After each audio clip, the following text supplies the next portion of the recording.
14124 once again with NASCAR Heat 2. And in this episode of our season with Ty Majeski's number 60, not iRacing Ford, we are going to be completing race 14 of 33, which is going to take place at Iowa Speedway.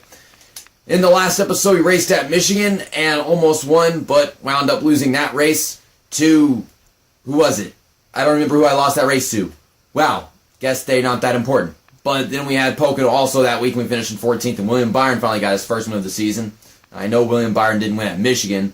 I really would like to figure out, but I don't remember, so maybe I have to go look back at that video. I wish I cared. Justin Allgaier, or no, it wasn't Justin Allgaier. I don't know who it was. Was it Blake Cook? No. I have no idea who it was that won that race. I know Daniel Hemrick was right behind me. Oh well, I don't give a damn. Here are the playoff standings right here. We're in 4th place because we have a three-way tie with drivers who have 2 wins, and Elliott Sadler still has 3 wins. But back at the top of the points table, obviously, is William Byron. So I guess that's nice to see. And the fact that he actually has a win now because of last weekend. So, Iowa Speedway.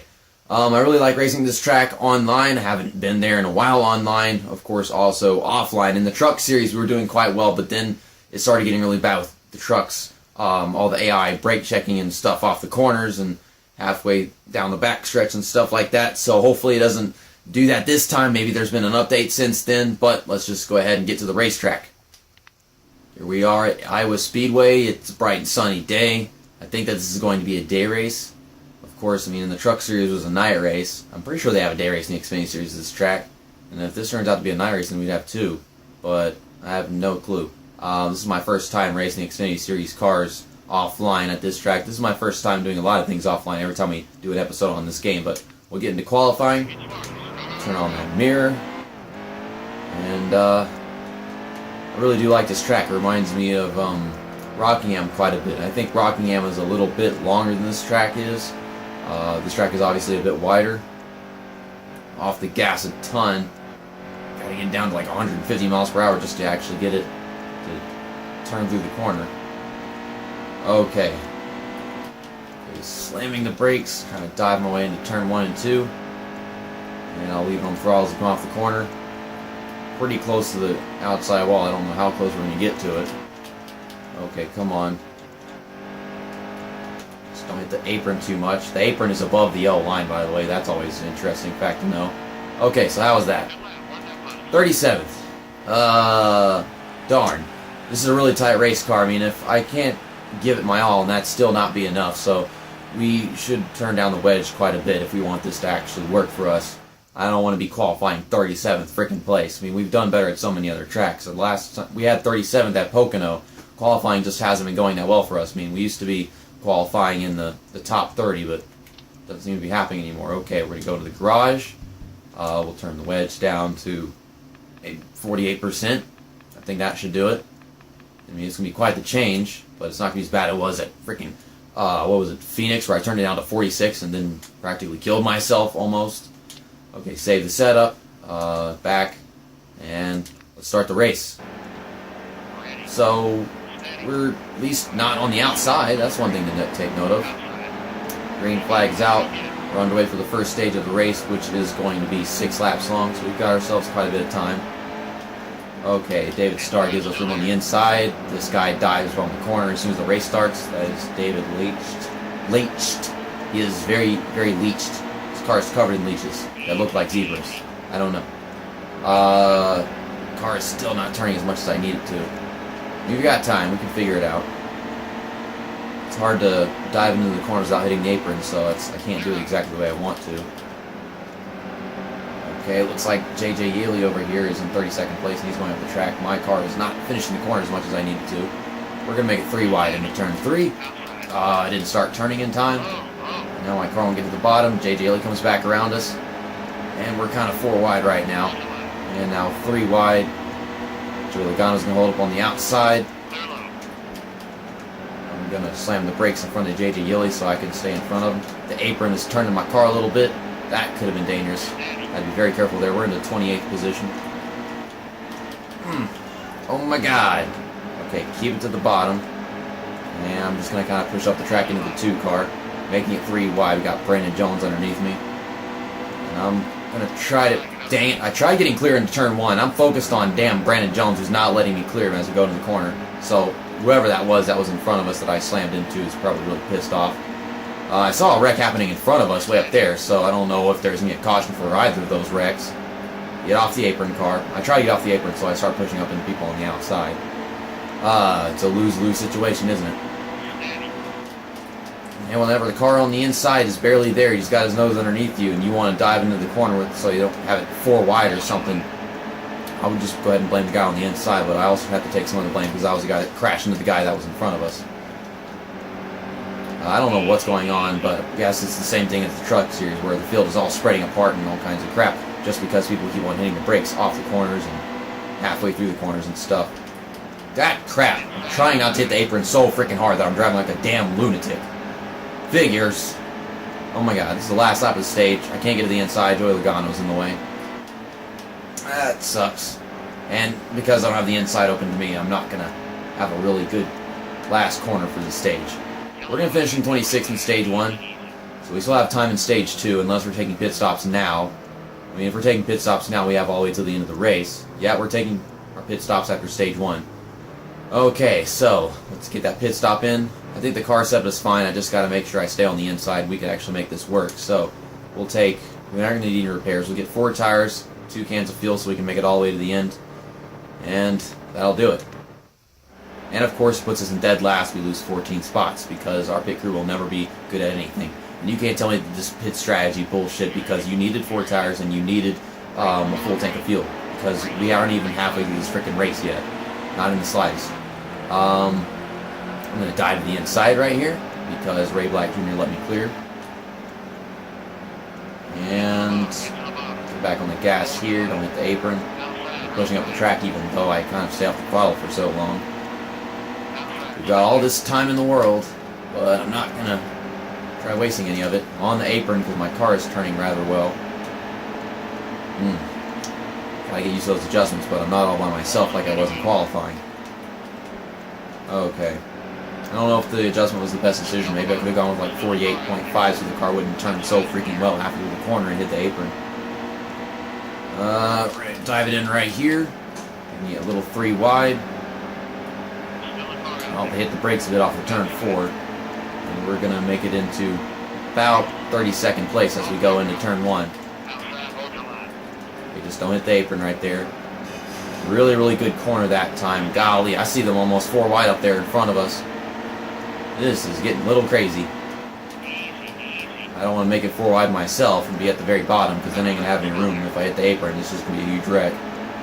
Well, they'll push me onto the apron if I try making it 4 wide. Into position 28. Alright. We're making it work on this inside lane right here. If we do get on the outside, I'm going to have to get back down to the bottom as fast as possible. I didn't start turning in time. Here we go again. What the fuck? JJ yelling. Golly, dude. that was aggressive. I swear he forced his car up into me right there. I don't know where he came from. Okay, back around him to the inside. That was something else. My controller vibrated quite a bit whenever he hit me right there. I felt like he actually intended to make that contact. I don't exactly think I deserved it, but I got it. Joey Logano's in 24th place right now because the Cup drivers suck in the Xfinity Series. I wish it was like that in the actual Xfinity Series. It would prove something.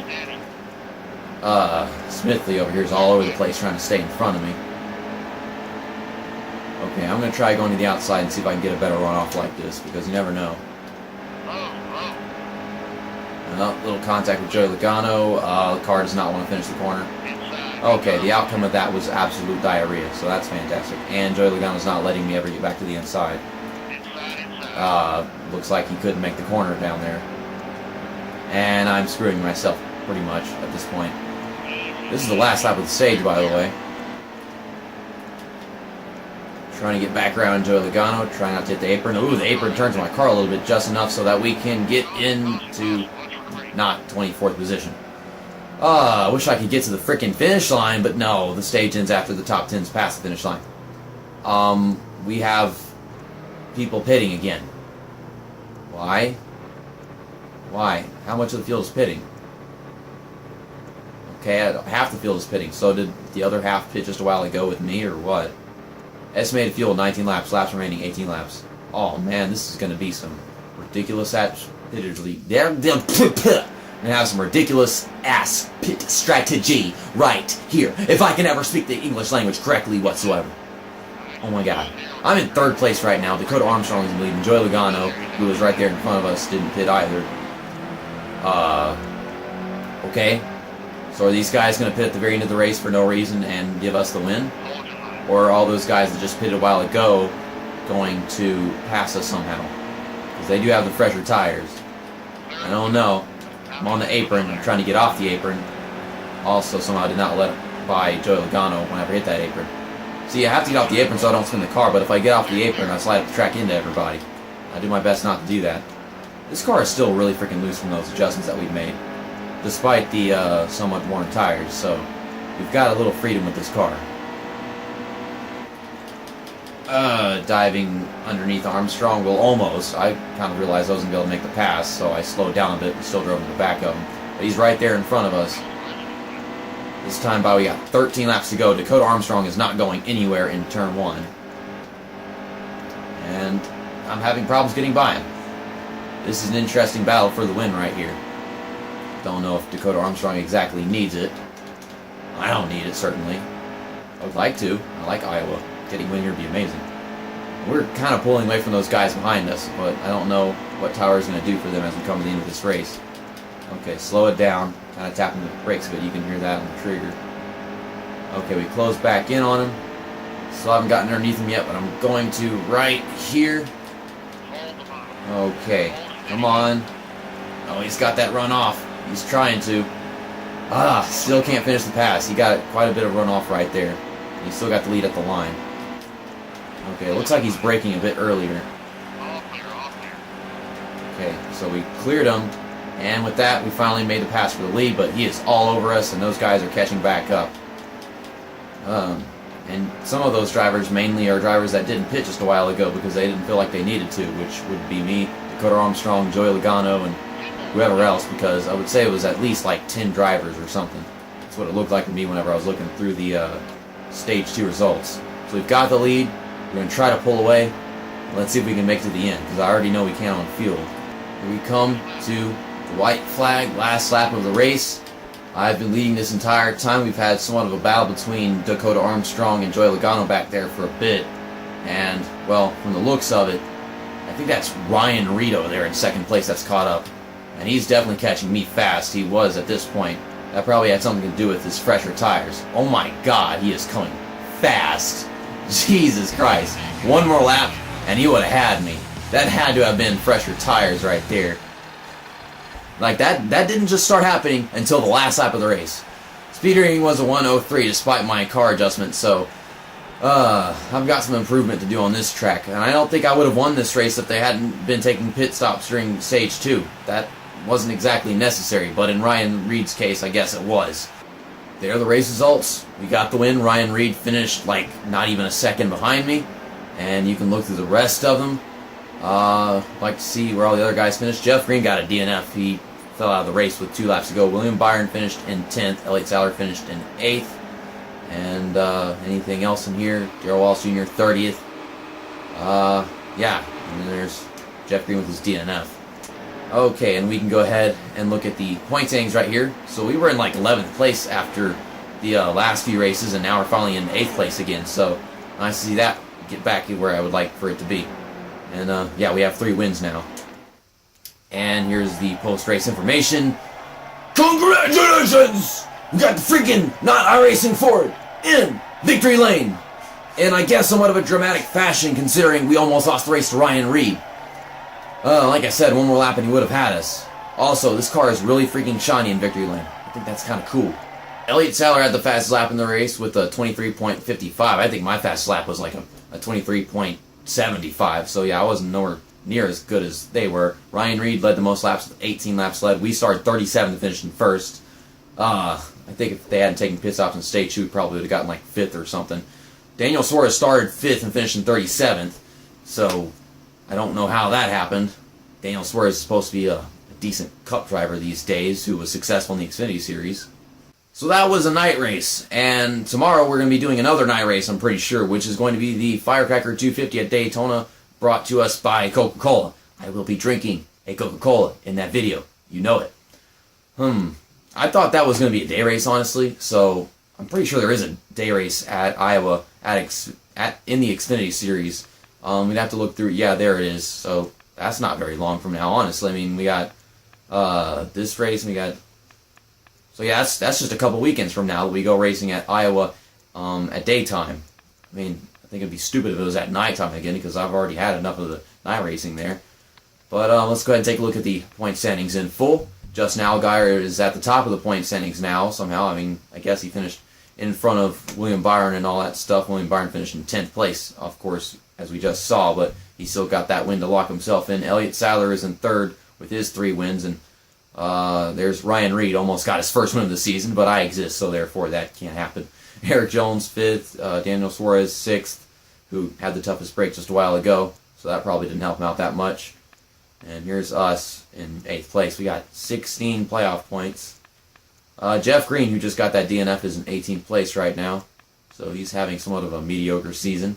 Joe Logano was at front a while ago, and he's in 28th place in the point standings, so I guess they're trying to average him out based on how many races he would actually compete in the Xfinity Series. Like, if you were competing in every race, and they want to balance it based on how many races he actually competes in reality. I don't know. It's really confusing what I'm trying to say right now. And there are the playoff standings. Like I said, I'd be in 2nd place, tied in wins with Elliott Sadler, and there's the rest of that stuff. I'll see you guys tomorrow for the Firecracker 250 at Daytona, brought to us by Coca-Cola, of course. That'll be race 15 of 33. See you next time. That's that. And episode over.